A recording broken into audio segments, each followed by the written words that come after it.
Hello दोस्तों, आज हम बात करने वाले हैं ब्राह्मणिज्म इन इंडिया के बारे में। मैंने ये टॉपिक सबसे पहले इसलिए चुना क्योंकि मेरे हिसाब से यही शुरुआत थी भारत के एक ऐसे श्राप की जिसका असर हम आज भी भुगत रहे हैं। मैं ना तो नास्तिक हूं ना ही अंधभक्त। मैं बस एक ऐसा इंसान हूं जो सवाल पूछना जानता है और भेद चाल में चलना पसंद नहीं करता। और एक बात क्लियर करना चाहूंगा, मेरा इंटेंशन किसी एक रिलीजन को टारगेट करना नहीं है। लेकिन जिस देश में मैं रहता हूं वहां हिंदुइज्म एक मेजर रिलीजन है जो करोड़ों लोगों की सोच पर गहरा प्रभाव डालता है और मैं भी उसका एक हिस्सा हूं। आज मैं अपने रिलीजन की बात नहीं करूंगा, उस पर हम अगली वीडियो में डिस्कस करेंगे।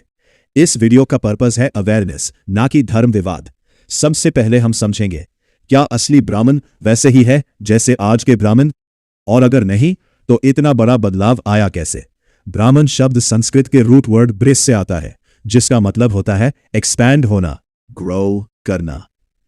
इसका अर्थ है वो तत्व जो सब कुछ में व्यापक हो, एक फॉर्मलेस इन्फिनिट रियलिटी।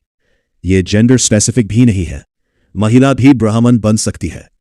ये ब्राह्मण अलग है क्रिएटर गॉड ब्रह्मा से और प्रीस्टली क्लास ब्राह्मण से, या कहिए पंडितों से। यहां से कंफ्यूजन शुरू होती है। हर धर्म की शुरुआत एक बेसिक ह्यूमन इमोशन से हुई, फियर। सोचिए, आप एक जंगल में रहते हैं, गुफा में अपने परिवार के साथ। रात होने से पहले घर लौटना जरूरी है, वरना कोई जंगली जानवर आपको मार सकता है। आपकी जिंदगी पूरी तरह डिपेंड करती है नदी पर, बारिश पर, सूरज पर, पेड़ पर, जानवरों पर। आप बीमार पड़ते हैं, इलाज नहीं, बुखार भी जान ले सकता है। ऐसे में आप उन सब चीजों को पूजना शुरू कर देते हैं जिन पर आपका जीवन डिपेंड है, जैसे खराब हुए अनाज पर, क्योंकि आप नहीं जानते कि बारिश इंद्रदेव नहीं बल्कि इवेपोरेशन से होती है। फिर एक दिन एक व्यक्ति आता है, वो कहता है मैं भगवान से बात कर सकता हूं, मैं बारिश करवा सकता हूं। सच क्या है? उससे बस नेचर का पैटर्न समझ आता है। अगर बारिश हो गई वो देवता, अगर नहीं हुई भगवान आपसे नाराज है। बदले में अनाज, दान, बलि। और यही से शुरू होता है एक सिस्टम, कंट्रोल का सिस्टम। उस समय का मनुष्य आज के मनुष्य जितना चालाक नहीं था, बहुत सुलझा था। वो सब बड़ी आसानी से मान लेता था, सवाल पूछना नहीं जानता था।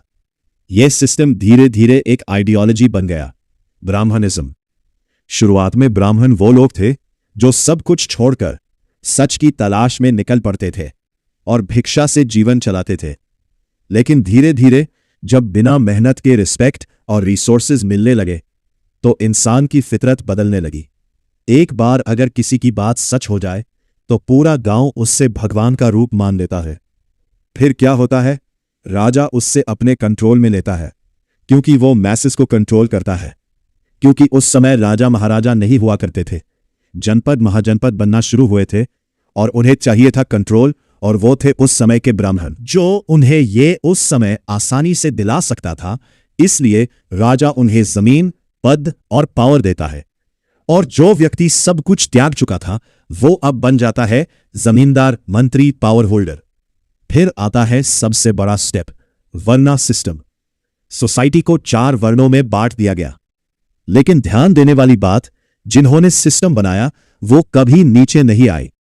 खुद को सबसे ऊपर रखा, नॉलेज को कंट्रोल किया, ग्रंथ लिखे जो सिर्फ वो ही पढ़ सकते थे। एजुकेशन को रिस्ट्रिक्ट कर दिया गया ताकि कोई उनकी जगह ना ले सके।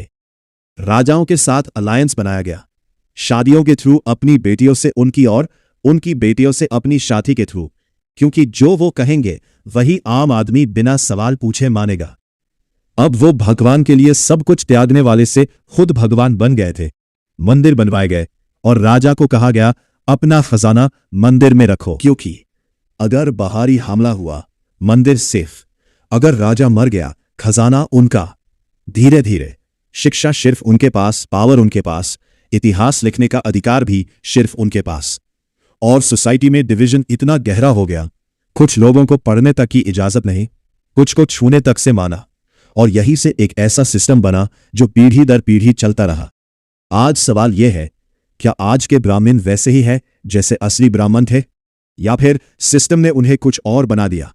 और ये बात आज का सो कॉल्ड ब्राह्मण मानना नहीं चाहता, पर अपने ही बनाए नियमों के अनुसार वो वैश्य है, शूद्र है, और थोड़ा बहुत क्षत्रिय भी, परंतु ब्राह्मण नहीं।